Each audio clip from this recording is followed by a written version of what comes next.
Sekiranya pemilik unit sengaja tidak mahu membuat bayaran, perintah boleh diperolehi daripada mahkamah untuk notis pengkomitan, iaitu di mana pemilik unit tersebut boleh ditangkap.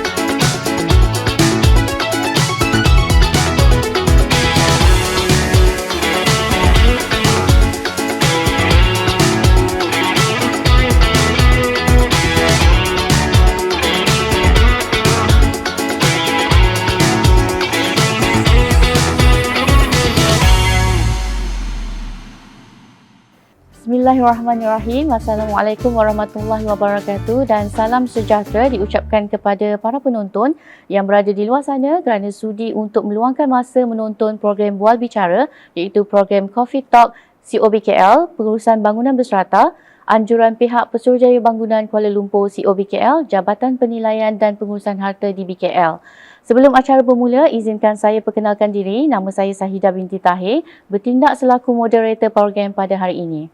Untuk makluman para penonton, saban tahun pihak Pesuruhjaya Bangunan Kuala Lumpur COB menganjurkan pelbagai program khusus, bengkel dan konvensyen bagi memberi pendedahan dan didikan kepada pemaju, JMB, MC dan sub-MC dan komuniti strata berkenaan penyelenggaraan dan pengurusan bangunan berserata. Untuk makluman para penonton, program Coffee Talk COBKL pada tahun ini mempunyai 52 siri yang merangkumi tajuk-tajuk berkaitan dengan isu-isu semasa di kediaman berserata.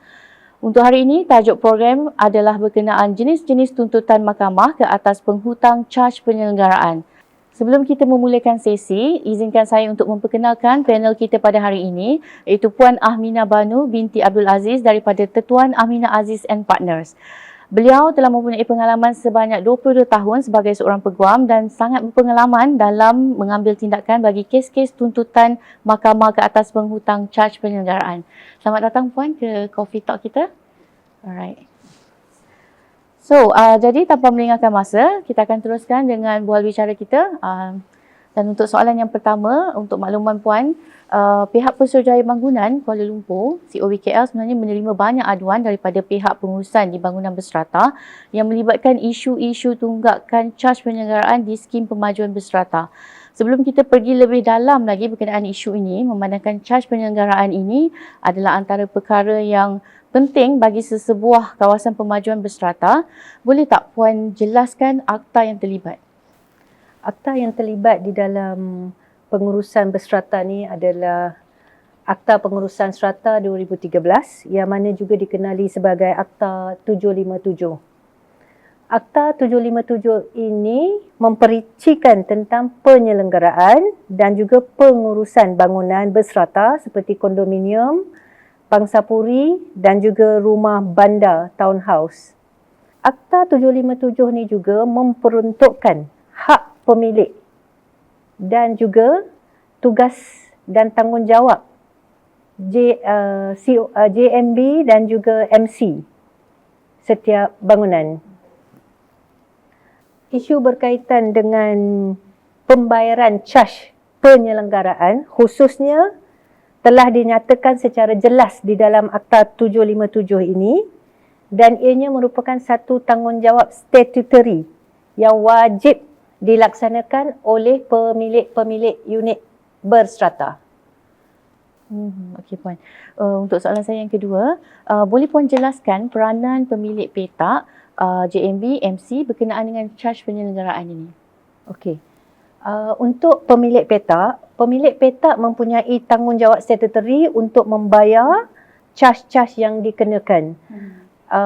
Caj yang dikenakan adalah dinyatakan dengan jelas di dalam Akta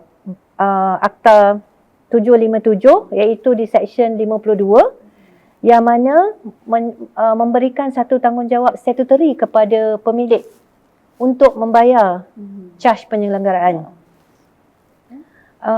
Caj penyelenggaraan yang dikenakan adalah ditetapkan oleh pemaju dan pengiraannya adalah mengikut kadar share unit. Badan pengurusan ataupun iaitu JMB atau MC pula mempunyai beberapa tanggungjawab seperti yang diperuntukkan di dalam Akta 757. Antaranya adalah untuk memungut caj penyelenggaraan daripada pemilik dan menggunakan caj penyelenggaraan tersebut dengan baik untuk tugas-tugas penyelenggaraan yang diperlukan kepada bangunan strata tersebut. Okey Puan, terima kasih untuk jawapan soalan kedua tu. Boleh Puan jelaskan selain dari tindakan yang sedia ada yang dinyatakan dalam Akta Pengurusan Strata, apakah lagi tindakan-tindakan yang boleh diambil ke mahkamah bagi menuntut tunggakan caj penyelenggaraan ini? Okay. Tindakan guaman yang boleh diambil terhadap pemilik-pemilik yang mempunyai tunggakan caj penyelenggaraan ini boleh dimulakan dengan tindakan writ saman. So apabila sesuatu writ saman telah difailkan terhadap pemilik-pemilik yang mempunyai tunggakan caj penyelenggaraan dan jika setelah saman diserahkan dan jika tiada bayaran diterima, maka penghakiman akan dimasukkan terhadap pemilik-pemilik petak ini. Setelah penghakiman dimasukkan dan diperolehi terhadap pemilik-pemilik petak ini, terdapat pelaksanaan yang boleh dijalankan terhadap pemilik-pemilik petak ini. Okey, antara pelaksanaan yang boleh diambil adalah pertama, saman penghutang penghakiman atau kita biasa panggil dia sebagai JDS. Di dalam tindakan saman penghutang penghakiman ini, pemilik unit akan disaman untuk hadir ke mahkamah dan diperiksa kemampuan untuk membayar hutang tersebut. Daripada pemeriksaan tersebut, pemilik akan diarahkan oleh mahkamah untuk membuat bayaran. Sekiranya pemilik unit sengaja tidak mahu membuat bayaran, perintah boleh diperolehi daripada mahkamah untuk notis pengkomitan, iaitu di mana pemilik unit tersebut boleh ditangkap. Waran tangkap boleh dikeluarkan dan beliau boleh ditangkap dan dibawa ke mahkamah. Setelah beliau dibawa ke mahkamah, mahkamah akan memerintahkan atau merekodkan untuk beliau membayar certain amount mengikut kemampuan pemilik unit tersebut. Setelah perintah tersebut direkodkan, jika pemilik unit tersebut masih gagal untuk membayar jumlah yang telah ditetapkan, maka pemilik unit tersebut boleh ditangkap dan dipenjarakan. Ini adalah proses untuk saman penghutang penghakiman. Okey, proses kedua ataupun cara kedua, bukan proses kedua, cara kedua adalah writ penyitaan dan penjualan. Di dalam proses ini di mana suatu writ akan dikeluarkan terhadap pemilik unit di mana harta benda alih pemilik unit boleh disita. So harta yang disita tersebut akan dilelong oleh bailiff mahkamah. Setelah lelongan dibuat, jumlah wang yang diperolehi daripada nilai lelongan tersebut akan digunakan untuk membayar caj-caj penyelenggaraan yang telah tertunggak. Katakanlah selepas membayar caj penyelenggaraan yang tertunggak, terdapat lagi baki yang mana tidak cukup untuk membayar sepenuhnya hutang yang tertunggak tersebut, JMB ataupun MC boleh ambil tindakan susulan untuk wang yang lebihan tersebut, mengambil tindakan lain. Maksudnya boleh kembali mengambil saman penghutang penghakiman untuk membuat tangkapan dan mengarahkan beliau untuk membayar. Dia boleh patah balik. Boleh patah balik. Ataupun kita ada cara ketiga adalah garnishi. Garnishi dipanggil ataupun kita sebut sebagai garnishment. Garnishment adalah maknanya dirampas, merampas. Di dalam proses garnishi ini, wang simpanan pemilik di dalam akaun bank. Ataupun wang pemilik unit itu kepada pihak ketiga, yang mana pihak ketiga tersebut mempunyai hutang kepada pemilik, contohnya seperti sewa. Di dalam perkara begini, perintah mahkamah boleh diambil untuk garnish akaun pemilik yang berhutang ini, di mana mahkamah akan keluarkan perintah untuk garnish. Bila mahkamah mengeluarkan perintah untuk garnish, akaun beliau akan dirampas dan duit di dalam akaun tersebut, mahkamah akan arahkan bank untuk serahkan wang tersebut kepada JMB ataupun MC. Oh, okey. Maknanya keseluruhannya atau macam mana, Puan? Kalau di dalam akaun beliau mempunyai wang yang cukup, setara dengan amount yang beliau berhutang dengan JMB, kesemuanya akan diambil. Katakanlah di dalam akaun tu mempunyai jumlah wang yang kurang daripada jumlah yang dituntut, jumlah berapa banyak yang ada di dalam akaun tersebut akan diambil, dan untuk baki boleh ambil tindakan lain. Boleh ambil tindakan yang lain yang saya sebut tadi seperti sita ataupun JDS. Boleh patah balik. Okey, baik Puan. Saya rasa ini satu penjelasan yang sangat jelas dan pastinya penonton yang dapat memahami lah. Okey, dan saya teruskan lagi. Okey, contoh ya Puan, sekiranya terdapat unit rumah yang telah tertunggak lah selama beberapa tahun daripada membayar wang penyelenggaraan ni, dan hal ini berlaku disebabkan pemilik rumah tu tidak dapat dikenal pasti atau tak dapat dikesan. Jadi apakah tindakan yang boleh diambil di mahkamah? Okey, biasanya untuk pemilik-pemilik yang tidak dapat dikesan ataupun tidak dikenal pasti, biasanya JMB ataupun MC akan mempunyai rekod-rekod daftar pemilik. Tetapi ada juga JMB ataupun MC yang tidak mempunyai daftar pemilik yang tepat. Di dalam kes-kes begini, kita boleh membuat satu carian kad pengenalan. Carian kad pengenalan boleh dibuat di Jabatan Pendaftaran Negara untuk mendapat detail penuh berkenaan dengan individu tersebut. Selepas mendapat detail penuh, saman boleh dikeluarkan. Bila dah ada nama, nombor IC, saman boleh difailkan dan dikeluarkan. Tetapi saman tersebut perlu diserahkan kepada pemilik unit tersebut. Jika saman tersebut tidak dapat diserahkan, di mana pemilik tersebut lokasinya tidak dapat dikesan, maka mahkamah akan mengarahkan untuk saman tersebut diserahkan secara gantian. Secara gantian ni adalah dibuat melalui iklan di dalam surat khabar. So, saman tersebut akan diiklankan di dalam surat khabar. Apabila ianya telah diiklankan, ianya dikirakan sebagai penyampaian yang sempurna dan mahkamah akan memberikan penghakiman ingkar jika pemilik tersebut tidak hadir. Okey. Dan boleh diambil tindakan jugalah selepas itu. Selepas itu, tindakan susulan boleh diambil untuk pelaksanaan yang 3 tindakan susulan tersebut. Okey, baik Puan. Ini juga antara soalan yang kerap lah COB terima. Okey, bagaimana cara pihak JMB-MC ingin menuntut tunggakan daripada pemilik unit yang telah meninggal dunia? Okey, untuk pemilik-pemilik unit yang telah meninggal dunia, pastinya terdapat waris. Waris ataupun pentadbir harta pusaka si mati. Tindakan boleh diambil terhadap pentadbir harta pusaka si mati, kerana beliau merupakan pentadbir harta pusaka si mati tu. Jadi tanggungjawab dia adalah sama seperti pemilik unit. Jadi JMB ataupun MC boleh mengambil tindakan saman yang sama terhadap pentadbir. Pentadbir. Walaupun belum ditukar nama lah Puan. Walaupun belum ditukar nama, as long as dia telah didaftarkan sebagai pentadbir, di mana beliau telah memperolehi surat kuasa mentadbir, tindakan boleh diambil. Okey, right. Okey, bagaimana pula tindakan atau prosedur untuk menuntut tunggakan daripada pemilik lot yang telah diisytiharkan muflis dan tiada liquidator mengambil alih premis dia? Adakah ianya boleh dibuat melalui kuasa mahkamah? Okey, sebenarnya bila seseorang itu telah muflis,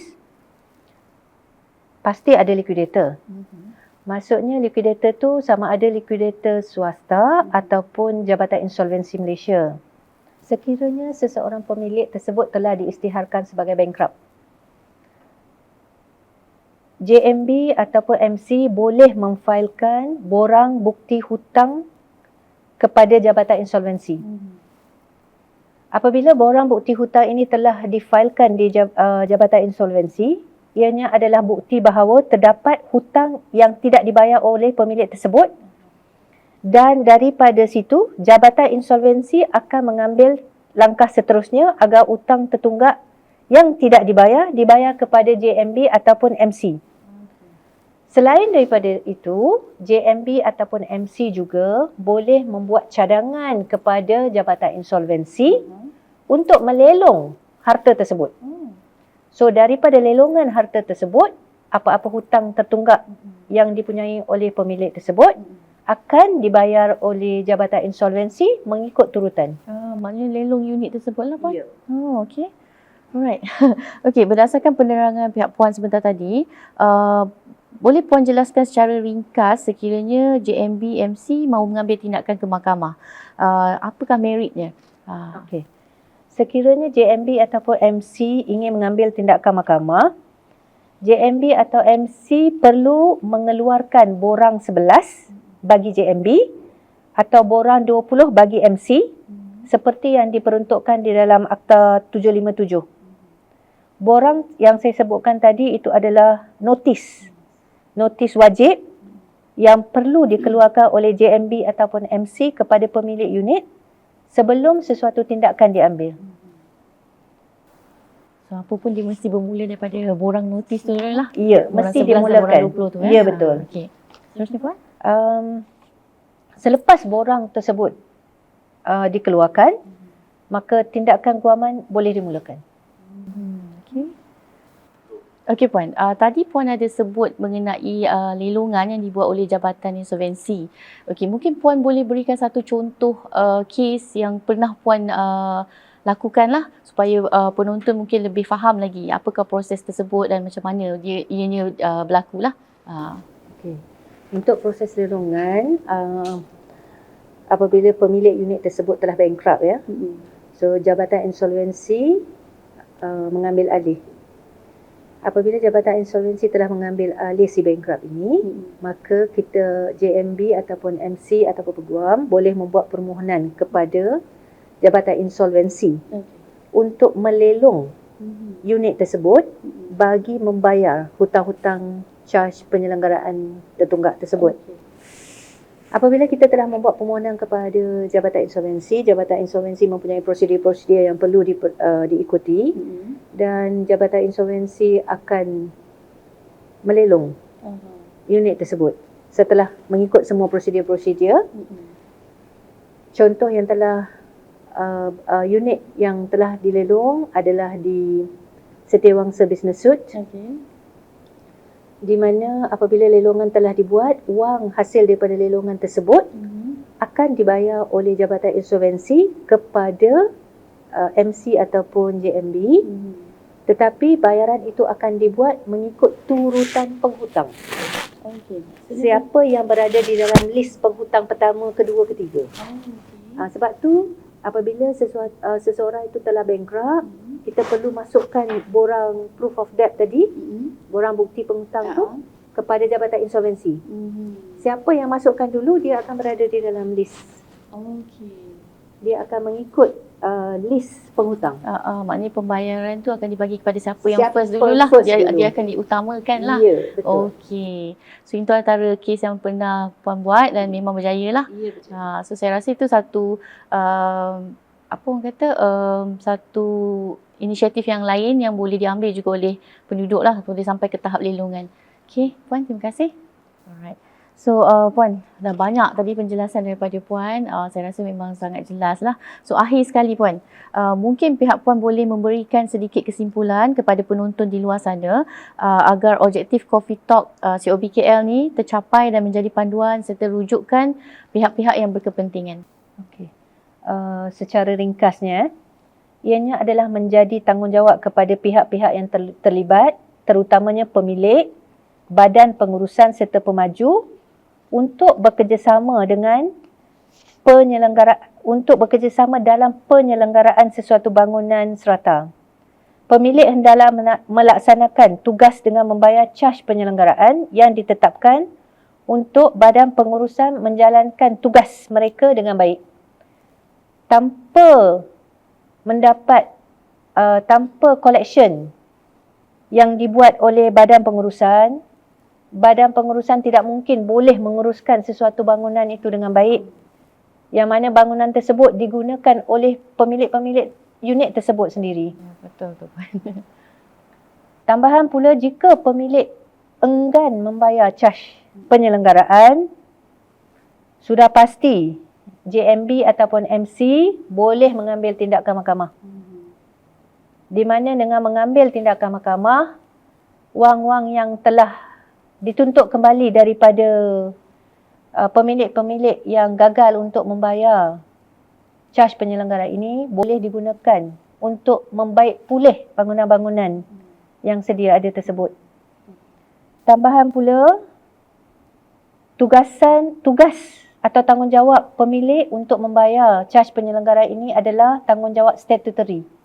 Maksudnya suatu tanggungjawab yang telah dinyatakan dengan jelas di dalam akta. Maka jika pemilik melanggar apa yang telah dinyatakan di dalam akta, JMB ataupun MC memang dengan jelasnya boleh mengambil tindakan terhadap pemilik-pemilik yang cuai untuk membayar demi kepentingan pemilik-pemilik lain yang tinggal di dalam bangunan tersebut. Okay, Puan. Betul tu. Memang caj penyelenggaraan ni antara yang sangat penting. Dia macam nadi lah kepada sesuatu kawasan pemajuan. Jadi Puan, saya rasa penerangan Puan hari ini sangat jelas dan saya rasa banyak idea-idea baru, banyak input-input baru yang kita yang boleh dikongsikan, dan pastinya penonton nanti akan fahamlah apa tindakan-tindakan yang boleh diambil. So masa memang sangat mencemburui kita, diam tak diam kita pun dah sampai ke penghujung program pada hari ini. Terima kasih diucapkan kepada ahli panel Puan Aminah Banu bin Abdul Aziz kerana telah memberikan perkongsian ilmu serta input yang berguna kepada penonton di luar sana, khususnya kepada penduduk dan pengurusan di pemajuan berstrata. Harapan kami agar ilmu yang diperoleh pada hari ini dapat dimanfaatkan dan diaplikasikan oleh para penonton dalam menguruskan kediaman masing-masing. Marilah sama-sama kita menjaga keharmonian komuniti strata dan menjalankan tanggungjawab sebagai pemilik petak strata dengan membayar caj penyelenggaraan supaya pihak JMBMC mempunyai sumber keuangan yang kukuh untuk menguruskan rumah kita. Kalau ada jarum yang patah, jangan disimpan di dalam peti. Yang baik itu ketentuan Allah, yang celak itu kelemahan diri saya sendiri. Dan saya akhiri program ini dengan ucapan wabillahi taufiq wal hidayah. Wassalamualaikum warahmatullahi wabarakatuh. Sekian, jumpa lagi.